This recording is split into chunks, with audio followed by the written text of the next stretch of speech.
আসসালামু আলাইকুম। দেশ বিদেশের সর্বশেষ স্পোর্টস আপডেট নিয়ে বিয়ন্ড বর্ডার স্পোর্টসের নিয়মিত আয়োজন sports bulletin powered by Sakurazaka Japanese language and cultural centre. আর এই স্পোর্টস আপডেট নিয়ে আপনাদের সাথে আছি আমি সুমাইয়া জাহান সামান্থা। চলুন দেখে নিই আজকের স্পোর্টস আপডেট। এএফসি চ্যালেঞ্জ কাপে টানা 3 ম্যাচ হেরে কোনো পয়েন্ট না নিয়ে বিদায় নিয়েছে বসুন্ধরা কিংস। শেষ ম্যাচে কুয়েত এসসির কাছে 2-0 গোলে পরাজিত হয় তারা। আগের ম্যাচগুলোতে আল সিবের ও আল আনসারের কাছে হেরেছিল কিংস। ফলে গত বছরের মতো এবারও গ্রুপ পর্বেই শেষ হলো তাদের যাত্রা। তৃতীয় ও শেষ ওয়ানডেতে বাংলাদেশের দেওয়া 152 রানের টার্গেটে ব্যাটিং করেছে ওয়েস্ট ইন্ডিজ, যেখানে ফিল্ডিং করার সময় চোট পেয়েছেন নুরুল হাসান সোহান। শেষ পর্যন্ত স্ট্রেচারে করে মাঠ ছেড়েছেন তিনি। টানা তৃতীয়বারের মতো জাতীয় মহিলা দাবা চ্যাম্পিয়ন হয়েছেন নসিন আঞ্জুম।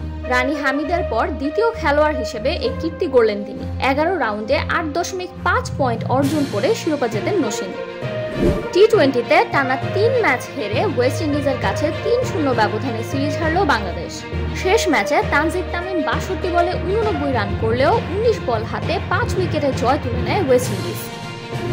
বগুড়ায় বিএফএ ফুটবল টুর্নামেন্টে চ্যাম্পিয়ন হয়েছে বিদ্যুৎ বয়েজ ক্লাব।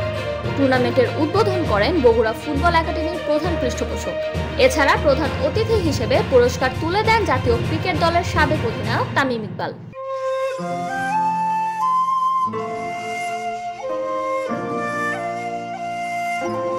সৌদি আরবের প্রো লিগে খেলার অনুমতি পাননি আর্জেন্টাইন তারকা লিওনেল মেসি। বিশ্বকাপের প্রস্তুতির অংশ হিসেবে MLS মৌসুমের বিরতিতে খেলার পরিকল্পনা করেছিলেন তিনি, তবে সৌদি ক্রীড়া মন্ত্রণালয় তা প্রত্যাখ্যান করেছে। ফলে বিরতিতে বিশ্রাম বা ব্যক্তিগত ট্রেনিংয়ে সময় কাটাবেন মেসি। দ্বিতীয় টি-20তে অস্ট্রেলিয়ার বিপক্ষে 125 রানে অল আউট হয় ভারত। ভারতের হয়ে সর্বোচ্চ 68 রান করেন অভিষেক শর্মা। জবাবে লক্ষ্য তাড়া করতে নেমে 40 বল হাতে রেখে 4 উইকেটে জয় পায় অস্ট্রেলিয়া। এ জয়ে সিরিজে 1-0 ব্যবধানে এগিয়ে গেছে অস্ট্রেলিয়া।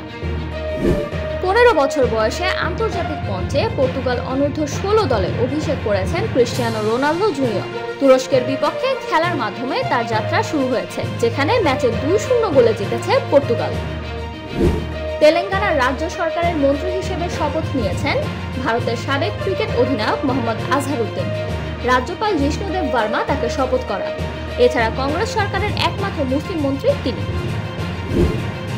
ইতালির জুভেন্টাস ক্লাবের প্রধান কোচ হিসেবে দায়িত্ব নিয়েছেন লুসিয়ানো স্পালেত্তি। চলতি মৌসুমের শেষ পর্যন্ত অর্থাৎ 2026 সালের জুন পর্যন্ত ক্লাবের সঙ্গে চুক্তি করেছেন 66 বছর বয়সী স্পালেত্তি। এই ছিল আমার হাতে থাকা সর্বশেষ স্পোর্টস আপডেট। পরবর্তী স্পোর্টস আপডেট দেখার আমন্ত্রণ জানিয়ে বিদায় নিচ্ছি আমি সামান্থা।